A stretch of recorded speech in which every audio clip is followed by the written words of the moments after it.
What up, Royals Nation? Welcome inside 117 Studio B. This is your Royals recap. Coach, I'm a Longhorn, so I'm gonna try not to throw my horns up, or I'll let you sick them. Oh, that's okay. Okay, well, see, we can be friends. All right, good. Yeah. Okay, so what's your name? Oh, Rex. Duh, I should know that. In tonight's matchup, Presbyterian is looking to make history to be the first time ever going to the Big South Championships. Katerina Biancardi standing by with the victorious head coach, Laura Sharp. This moment right now, Laura Sharp, you made history. The first time Presbyterian College is going to the Big South Championships. Just describe what went into this. Well, first of all, we're not done yet. You wonder a lot of time, how do teams stay motivated? And I'm alongside Garrett here, and he told me that inside this helmet bag, his dad brought something to the field, and it's a U.S. Postal Service little truck. Can you tell me about this, Garrett? Colgate Raiders leave the inaugural Atlantic Slam 2-1 in the win column. What's going to be the biggest takeaway from this experience? Jordan, I got something to show you. Can you look at this?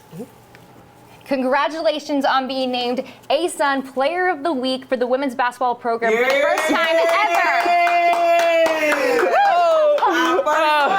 ever. Congratulations. I can do tough things is the message Gardner Webb's Director of Athletics, Andrew Goodrich, said to the team at the beginning of the year. He said, listen, this is exactly what I need y'all to do. And Caleb Robinson, he has said that's what we've shown on the court during this tournament. Your team is ASUN championship bound. Describe the moment when you realized, okay, we're heading into the postseason. Inside the Royals huddle, Coach Grant Leonard urged his team, we have to remain one unit and play completely together. That means I need every ounce of energy from each and every one of you. Continue to stay to the game plan, chipping away, knocking down shots, because this team has the ability to come back. And just like that, Kat. Justin Bodo, man, he went off, taking care of business, crashing the boards. He's now tied the Big South record for most rebounds, 19. What do you got to say about his performance and impact on the court? When Bodo go, we go. Tonight's contest is Central Arkansas's second trip to Curry Arena. It's head coach Anthony Boone's first. During last season, he missed the final 16 games due to having open heart surgery. Now, fully recovered, Boone told me his perspective on life changed. He said, you know what, I value the gift of life, and I approach my coaching differently. I coach more passionately. After watching a historic performance in our Game 1 of the women's semifinals in the Big South Championships, another team's looking to do the same. That's USC Upstate, led by second-year head coach Jason Williams. He's one of the most calm, cool, collected guys I've ever seen. He just gave me a nod. Sophomore Danny Wolf had himself a day. The Yale Bulldog hit a career-high in points. And when I asked the Yale coaching staff what makes him special, he said he's got a basketball IQ. I said, is that because he's 7 foot, you can see above everything else? He said, maybe that's the case. But actually, Wolf attributes his knowledge for basketball being a college basketball junkie since he was a kid. He still fills out March Madness brackets to this day. Coach Nimley, he's coaching in his first game tonight as official head coach, and he's somebody who played for the Buccaneers back in 2011, 2015, and he was named Player of the Year at one time. In spirit of the Big South's 40th anniversary season, the conference designed a one-of-a-kind court. Along the baselines and sidelines, this year's participants, players, coaches, and support staff names are listed.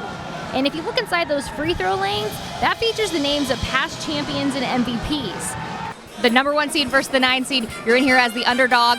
What can Radford do in this next half?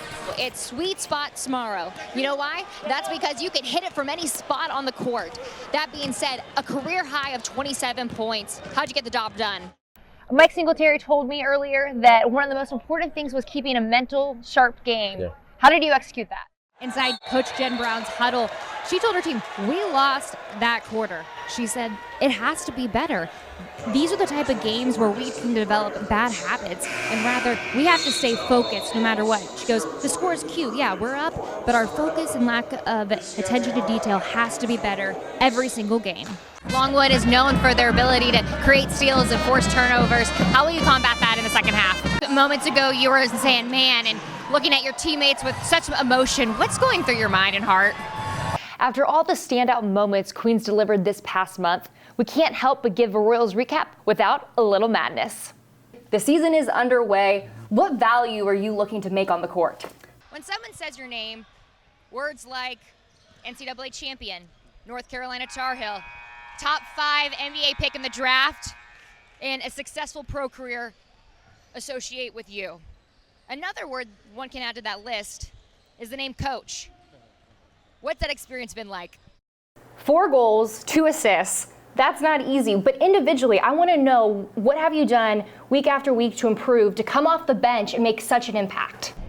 When you get to walk away from this, what do you get to say that I was happy with the spring league because of what?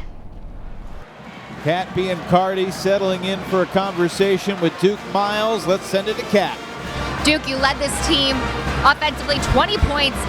Y'all were down as many as 14 at one point and then led as many as 15. What was the difference maker in that electric comeback? It's just effort. Justin Bodo, man, he went off, taking care of business, crashing the boards. He's now tied the Big South record for most rebounds, 19. What do you got to say about his performance and impact on the court? When Bodo go, we go. And last thing, no one really knew what this High Point team could do at the beginning of the season. What has Coach Huss really built here?